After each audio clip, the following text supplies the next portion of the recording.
Hi friends, oven లేకుండా bakery style egg puff ఎప్పుడైనా try చేశారా? ట్రై చేయకపోతే ఒకసారి ట్రై చేయండి. టేస్ట్ అయితే చాలా అంటే చాలా బాగుంటుంది.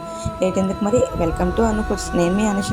ముందుగా ఒక గిన్నె తీసేసుకొని అందులో మైదా వేసేసుకొని దానిలో కొంచెం నెయ్యి, కొంచెం సాల్ట్, కొంచెం వాటర్ వేసేసుకుంటూ మెల్లమెల్లగా చపాతీ ముద్దలా కలుపుకోవాలి.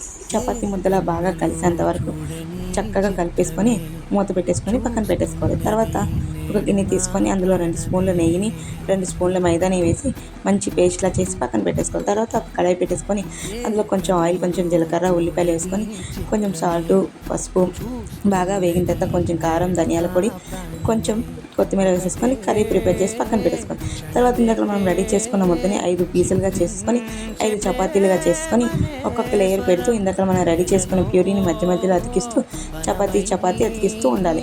ఇలా 5 చపాతీలు అతికిన తర్వాత ఒక్కసారి పామి ఎడ్జిలన్నీ తీసేసి ఇలా 4 పార్ట్స్లా చేసేసి ఒక్కొక్క పార్ట్లో మనం ఇందాక చేసుకున్న కర్రీని, ఎగ్ హాఫ్ ముక్కని అందులో వేసేసుకొని ఇలా ఎగ్ పఫ్ లాగా 4 వైపులా ఇలా కలిపి పెట్టేసుకొని బాగా హీట్ ఎక్కిన ఆయిల్లో ఒక్కొక్కటిగా వేసుకొని మెల్లగా ఒకవైపు వేగిన తర్వాత ఇంకో వైపు తిప్పుతూ చాలా టేస్టీ అయిన ఎగ్ పఫ్ని వేపేసుకోవాలి. సో ఇది సిమ్లో పెట్టే వేపుకోవాలి. ఆయిల్ హీట్ ఎక్కినప్పుడు మాత్రమే ఐ ఫ్లేమ్లో ఉండాలి, ఎందుకంటే మైదా కాబట్టి చాలా తొందరగా వేగుతుంది. సో ఎంతో టేస్టీ అయిన ఎగ్ పఫ్ బేకరీ స్టైల్లో ఇంట్లోనే చాలా ఈజీగా చేసుకున్నాం కదా. చూస్తేనే నోరూరిపోతుంది కదా. లేట్ ఎందుకు మరి, వెంటనే తయారు చేసి తినేయండి. Thank you for watching.